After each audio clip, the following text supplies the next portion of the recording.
The tug reached Eros before they could see it.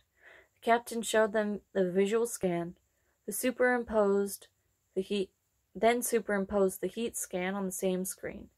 They were practically on top of it, only 4,000 kilometers out, but Eros, only 24 kilometers long, was invisible if it didn't shine with the reflected sunlight.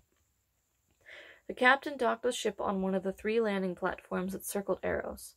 It could not land directly because Eros had enhanced gravity, and the tug, designed for towing cargoes, could never escape the gravity well. He bade them an irritable goodbye, but Ender and Graf remained cheerful. The captain was bitter at having to leave his tug.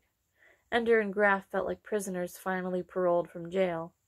When they boarded the shuttle that would take them to the surface of Eros, they repeated perverse misquotations of lines from the videos that the captain had endlessly watched, and laughed like madmen. The captain grew surly and withdrew by pretending to go to sleep. Then, almost as an afterthought, Ender asked Graf one last question. "Why are we fighting the buggers?" "I've heard all kinds of reasons," said Graf. "Because they have an overcrowded system and they've got to colonize, because they can't stand the thought of other intelligent life in the universe, because they don't think we are intelligent life, because they have some weird religion, because they watched our old video broadcasts and decided we were hopelessly violent, all kinds of reasons." "What do you believe?" "It doesn't matter what I believe." "I want to know anyway." "They must talk to each other directly, Ender, mind to mind.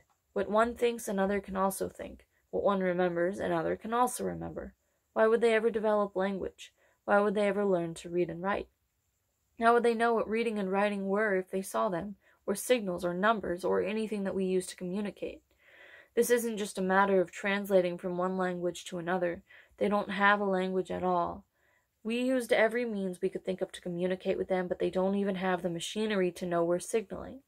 And maybe they've been trying to think to us, and they can't understand why we don't respond. So our whole war is because we can't talk to each other. If the other fellow can't tell you his story, you can never be sure he isn't trying to kill you." "What if we just left them alone?" "Ender, we didn't go to them first. They came to us. If they were going to leave us alone, they could have done it 100 years ago, before the first invasion. Maybe they didn't know we were intelligent life. Maybe—" "Ender, believe me, there's a century of discussion on this very subject. Nobody knows the answer. When it comes down to it, though, the real decision is inevitable. If one of us has to be destroyed, let's make damn sure we're the ones alive at the end. Our genes won't let us decide any other way. Nature can't evolve a species that hasn't a will to survive. Individuals might be bred to sacrifice themselves, but the race as a whole can never cease to exist. So if we can kill every last one of the buggers, and if they can't kill every last one of us." "As for me," said Ender, "I'm in favor of surviving." "I know," said Graf. "That's why you're here."